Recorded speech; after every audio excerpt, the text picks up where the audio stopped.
Hello and welcome to the Mixtape podcast. I am your host, Mark, and every week we'll take a deep dive into my guests' inspirations and influences by asking them to make up an imaginary 6-track mixtape. There are over 120 archive episodes. The mixtapepodcast.com is your one-stop shop for all of those episodes, my YouTube channel, and it'd be great to catch up with you on social media as well. Don't forget, if you enjoy this episode, to give us a like, a share, or a follow wherever you listen to your podcasts. And I hope you enjoy this week's episode. Hello and welcome to this week's mixtape. And what an absolute pleasure it is to welcome to the show this week, Jem Finer from the Pogues. How are you, mate? I'm okay. How are you? Very well, thank you. Very well. Thank you so much for making the time and coming on the show. So we're going to be talking about the Australian tour, Sodomy and the Lash 40th anniversary tour. You're coming to Australia, obviously for Blues Fest at Byron Bay, but you're also playing some side shows, Melbourne, Sydney, Adelaide, and for Perth people, the important date is the 25th of March at Fremantle Prison. It's bluesfesttours.com.au for tickets and info. First of all, Jem, like set list wise, obviously it's a 40th anniversary of the album. Are you going to be doing the album like sort of front to back, all the tracks in the right order, or are you just going to be doing most of the album, or how's the set list looking, mate? Well, for a start, it's not just the album, it's like the expanded album, it's like, so it's got the Poetry in Motion EP, B-sides of the singles, etc. And no, it's not sort of done in sort of strictly the order, the sequence that you find on the records. It's all kind of jumbled round a bit. And also there's a few other songs in there which are from the first album. And the Sydney leg of the tour, Sydney Opera House, iconic venue. Have you played there before, mate? Are you excited to be playing there? No, I've never played there. I'm really excited. Yeah, I mean, I was kind of surprised to see we were playing there. Yeah, I'm looking forward to that. Yeah, no, you're following in the footsteps of obviously some of the biggest bands to ever come and play in Australia. Opera House is an absolutely iconic venue. So that's going to be fantastic for the Sydney folks. Yeah. I wanted to talk to you as well, Jem. Obviously, like it's completely impossible to replace someone as sort of gloriously unique as Shane MacGowan. But I wanted to ask you, like, you've got 3 vocalists on this tour. Like, when you were sort of looking for vocalists, what were you looking for in terms of like, but sort of musicianship and also like sort of personality? Was there anything in particular you were sort of looking for? Like just people you knew and you'd worked with before? Yeah, I mean, all the people came through Spider really, and it all started with him being asked to curate a celebration of the first album a couple of years ago. And that was just going to be a one-off. So for that, he just sort of, invited a lot of people he knew, one per song. So when the idea of doing a tour meant you couldn't really do it like that because it just doesn't work economically, even as a one-off, and as a tour, it'd be a kind of logistical and economic nightmare. So, us. Yeah, I mean, so it meant just sort of being a bit more selective, and quite how we sort of honed it down to who we have, like, I don't really remember. There was a lot of sort of toing and froing, but yeah, so we ended up with Iona Zajac, Lisa O'Neill, John Francis Flynn. But actually there's also Jordan O'Leary, who plays the tenor banjo. He sings a song or two, and Dara Lynch also does. So in fact, there's more than 3 vocalists. There's kind of, I suppose it's like, it ends up with sort of 6 or 7 actually.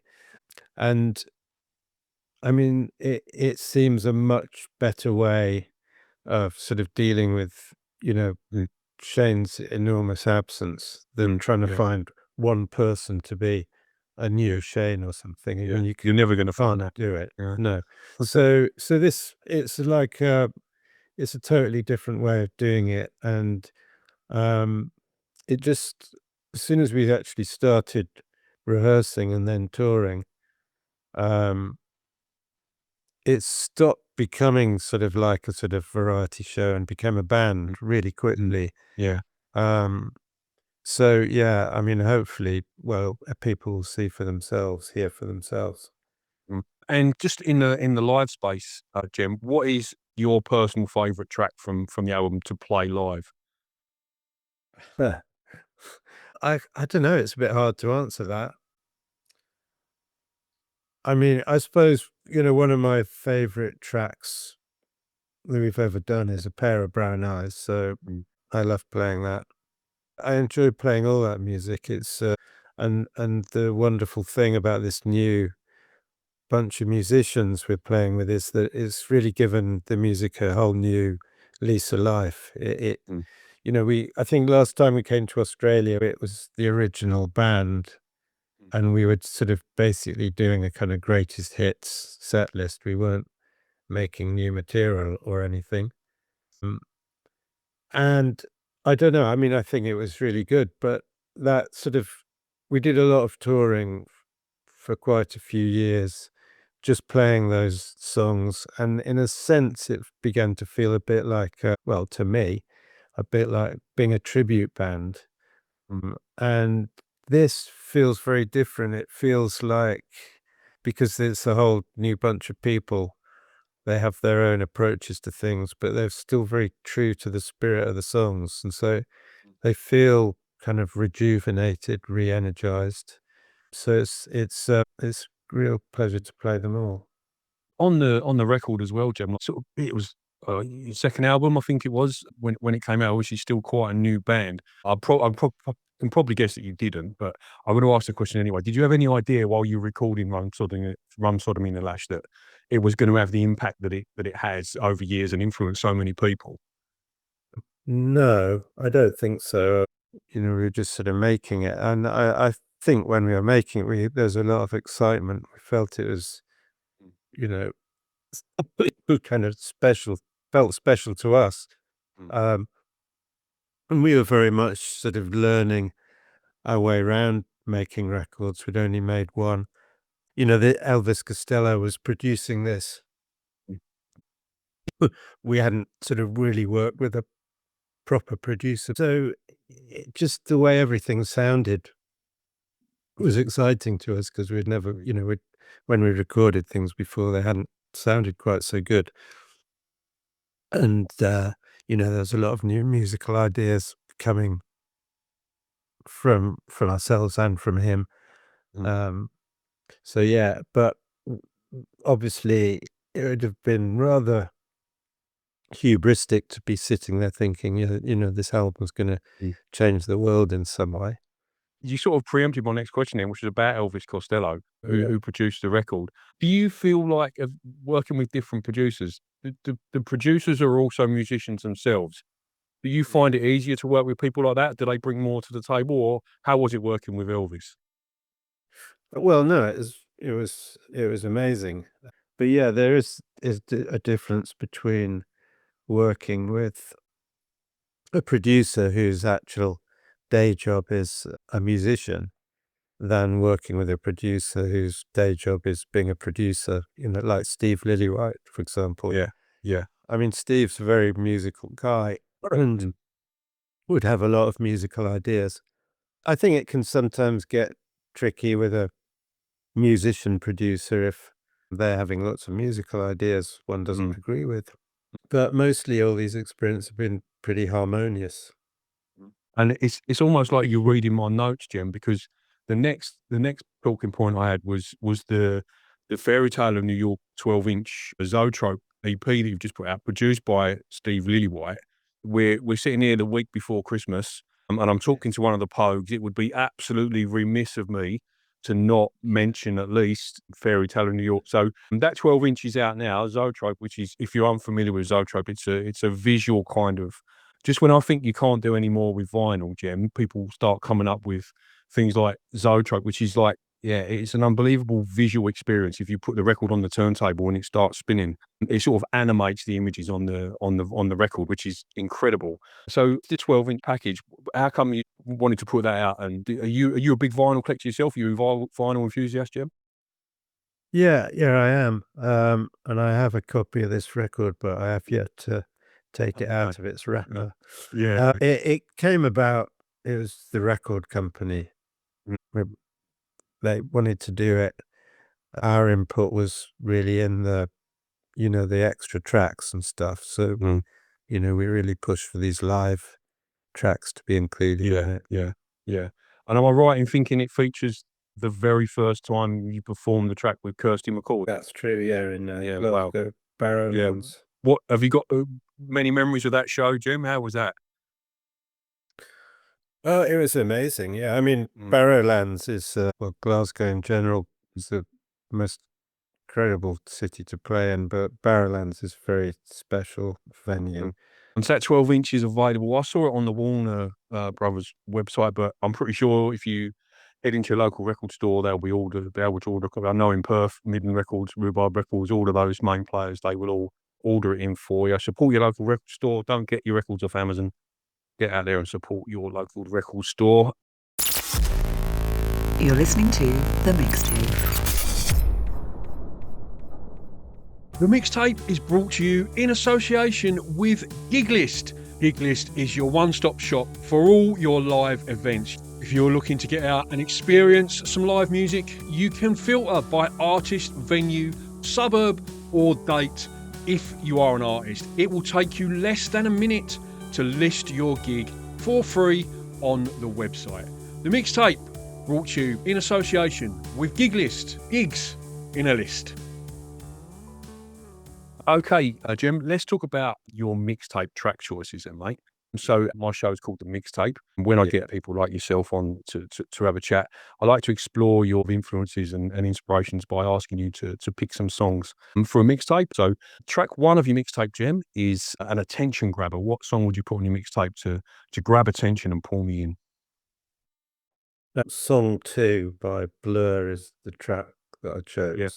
That's a great one to kick it off with. That's never been picked as an attention grabber, but Right. you couldn't think of a more perfect song to kick it off with. Have you ever worked with Damon or anyone in the band? No. I think that would be an amazing collaboration. We'll get to collaborations in a bit, especially with your track 6, because that's an incredible choice. I think that's one of those songs that gets played in music stadiums worldwide.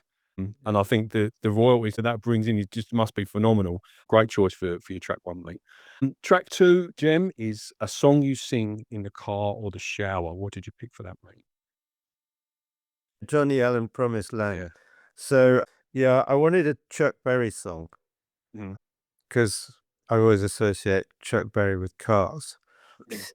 and it's nice music for driving along with and singing along to.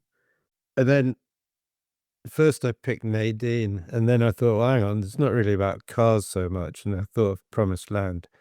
But actually, I'm not so keen on his version of Promised Land. I like Johnny Allen's version, which is, if people aren't familiar with it, he's like a Cajun.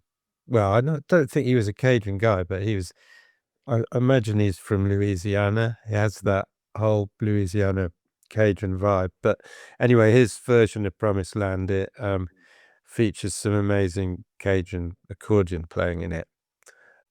So that's how I ended up with Johnny Allen's Promised Land. Yeah, I know. That is a great choice, mate. Fantastic. Classic rock and roll track. All right. Track 3, Jim, and you got 2 choices for this. I did have a good dig around for your first choice, and I couldn't find it anywhere. And you did say it's very hard to find. So, yeah, you definitely called that right. So, track 3 of your mixtape, Jim, is a cover version, mate. What did you pick for that? Well, I picked a version of the Leo Sayer song called When I Need You by Dr. Alimentado, but that's the one I guess you couldn't find. I couldn't find it anywhere, mate. I think that's one of them. If you got it on vinyl or CD, you're probably right, but I couldn't find it on any download pages, Apple Music, YouTube. No, I don't think I don't know what it is. It's like I have this 7-inch cut of it, like a Jamaican 7-inch, with a really badly printed label, and I guess there might have just been a few, and I just chanced upon it like about 40 years ago, and I've never found it or heard it anywhere since. But I mean, it is really amazing. So there's a song called Newcastle. It's a song that Lankum covered on their last album, but there's a version of it by a sort of cover of, it's like almost like a cover of the Lankum one by a band called Gout. Starts off very almost sounding like the Lankum version, but ends up like some sort of metal sort of phrased. No, it's a great version. Just going back to the Dr. Alimentato, like for anyone who's curious like me, imagine Leo Sayers' When I Need You, but a slowed down dub reggae. I haven't heard it, but I imagine that's what it sounds like, which is so intriguing to me. I'm going to do whatever I can to try and dig that up from somewhere. Amazing. What makes a good cover version for you, Jem? And I've asked this question of a few people, and I'll ask it of you as well. I'm not asking for specific instances, but like generally, how do you feel about people covering Pogues songs? Well, it's always flattering that people want to do your songs. I mean, interestingly enough, some songs I've heard the originals and really not given them any thought, but then I heard a cover version and it really brought them to life. So, a good cover version, I guess it's something that really, it's almost like a song has some sort of essence, and sometimes the writer doesn't possibly get to that in performing it, but it takes someone else to come and sort of find it. I don't know, it's a mysterious thing. I'm trying to think now, there's someone that I often hear their music and think nothing of, and then I discover that some other track that I love is one of their songs. Oh, okay, right. And I can't even think who that is now. But yeah, so I think, in looking at it the other way around, I think the Pogues version, okay, like the band played Waltzing Matilda, like no disrespect to Eric Bogle, he's written an amazing song, but I could never really listen to his version, whereas I really love the way Shane sings it is like amazing. Yeah. And the whole way we sort of approached it. And Dirty Old Town too, I think it's like an incredible version of that song. Though I know you and MacColl didn't like it at all. You severely disapproved. Yeah. I've heard Eric Bogle disapproved of our version of the band playing Waltzing Matilda too. And then, of course, if you're talking about traditional music, which we kind of are really, every interpretation of a traditional song is a bit like a cover version. And it's moving it on, moving the song on through time. A little while ago, I did a bonus episode when I got to 100 episodes of this show. I did my mixtape myself, and my cover version was Kay Tempest's version of Rainy Night in Soho from the Other Voices TV show. Have you heard that at all? Are you familiar with it? Oh, mate, it's just the most beautiful thing I've ever heard. It's spoken word. So Kay's a spoken word artist, poet. Yeah. And they are on stage at the church on Other Voices. And he's a really famous Irish fiddle player, and I'm so sorry to him for forgetting his name. I can't pronounce his name. And it's just her spoken word and fiddle. And it is the most beautiful thing I've ever heard. It's on YouTube. Have a look. K spelled Kae, a Tempest, Other Voices, Rainy Night in Soho. It is the most amazing song, amazing interpretation of a song I've ever heard. Track 4, Jem. And what's a song you wish you could play to your 18-year-old self? Yeah, well, I was a bit mystified by that kind of prompt. So I interpreted it as something that I could play to my 18-year-old self that would have opened the eyes and ears of my 18-year-old self to sort of possibilities and, in music. So what I chose was The Wild Rover by Lankum, because my 18-year-old self couldn't stand The Wild Rover. It was just like a sort of song people sang when they were pissed, and I don't know, something about it I found really annoying. And the Pogues actually at some point used to do it as an encore a cappella, and I couldn't stand that either. But so I was really surprised when I heard Lankum's version of it, because so it was like, well, we're just saying about cover songs. Suddenly, here was the song. It was amazing. So the thing for my 18-year-old self was that, that there's endless possibilities in a song. A song, in a sense, is just a sort of recipe. It's some words and some notes, but the way you interpret that is totally sort of open to all kinds of variables. But also that that traditional songs, they haven't had the same form throughout their lives. They sort of go off in tributaries and become different rivers even sometimes. They take on different melodies and harmonies and verses, and things shift around. And this Lankum version is one that they heard a guy sing. Ian Lynch in Lankum, he does these forensic kind of dives into the history of songs, and that I think if you listen to his podcast Fire Draw Near, there's like 3 episodes on the Irish Rover, and in the last one you hear this recording of some guy in I can't actually remember where it is, in some bit of Ireland, where he's singing this version, and it's like, oh, amazing. It's like an amazing detective story. So I wanted to open my 18-year-old attitude to The Wild Rover, so that it would think, well, okay, there's must be other ways to do this, that or other versions somewhere that maybe are more interesting. Don't just discount things out of hand and say it's a crap song. It's just the way there's other approaches. And it kind of fascinates me that in those intervening years, like 52 years, the way music's shifted so much, that we've got from a very traditional way of playing folk songs to taking the same songs, but, slowing them down and making them so drone-based and deep. And they actually sort of starting to finally find their feet almost. It's like after hundreds of years, the process is finding a conclusion. Yeah. All right, track 5 of your mixtape, Jem, and we've all done it. Put a song on your mixtape for a romantic interest. Let someone know that you're sort of keen on them. What would you use for that? What song would you use for that one? Yeah. Well, I mean, I don't know if this is a sort of a song or tune that's gonna let someone know that it's keen on them. But so I chose Lovely Skyboat by Alice Coltrane.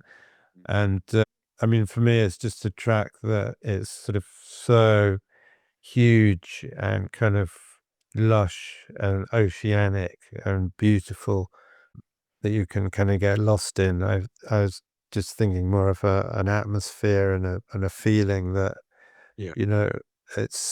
it's got so much in it, so much emotion that words, it's like it's a piece of music that really works in place of words and gestures. It says a lot more than I could in other ways. So whether it's sort of, I've never sort of tried playing that song and to sort of elicit romantic interest, as it were, but give it a go.